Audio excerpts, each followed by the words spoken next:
This is a question that gets asked quite a lot. How to cure target panic?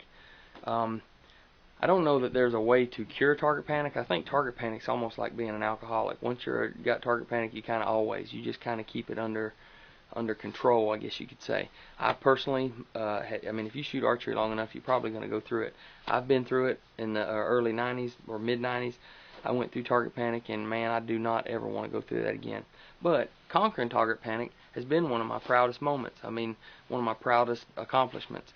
Target panic is flinching or anticipation, or it's really mind over matter. It's have you ever had to where you can't put the pin on the dot?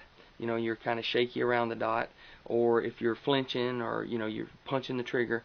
All these things are forms of target panic, and they can, you know, from day to day be worse than others. The symptoms, I guess you could say. To get out of target panic, what you have to train yourself to shoot without aiming and aim without shooting. Because you can only consciously think of one thing at a time, and when shooting, the last thing you want to be thinking of is aiming. That's the last thing.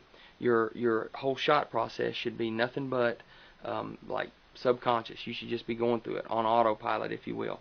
So you set the shot up, and you're on autopilot, and all your muscle memory takes in, and then the shot goes off. But the only thing that you can consciously think of is aim, aim, aim. So that 5 to 10 second window when the shot happens, you want the shot to break, is when you're aiming. You want to be aiming, not just like, okay, punch it, or this hand moving.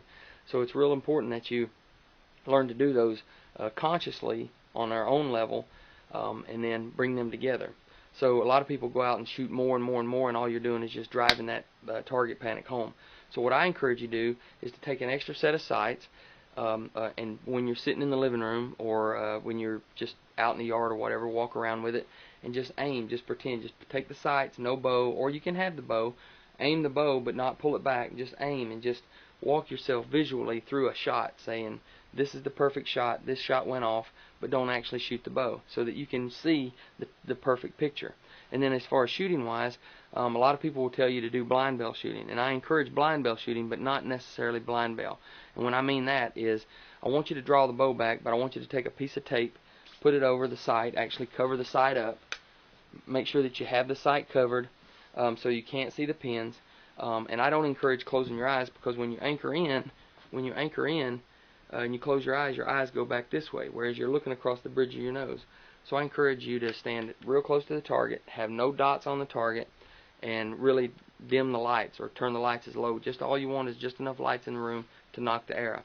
Draw back, and then talk yourself through the whole shot process, so that everything becomes, you learn it consciously and subconsciously, the whole perfect shot, the push, pull, squeeze, push, pull, squeeze, and then the shot breaks. You have good follow through, so that you learn it, the mechanics, to where it's on autopilot. You know how to shoot.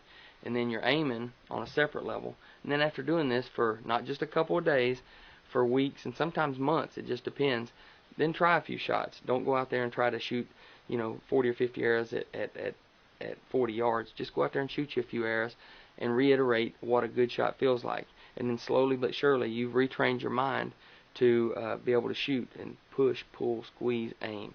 That's what we're trying to get to. So target panic is not something easy to overcome, but that is going to be some helpful hints, and you got to be patient and persistent, and you can overcome it.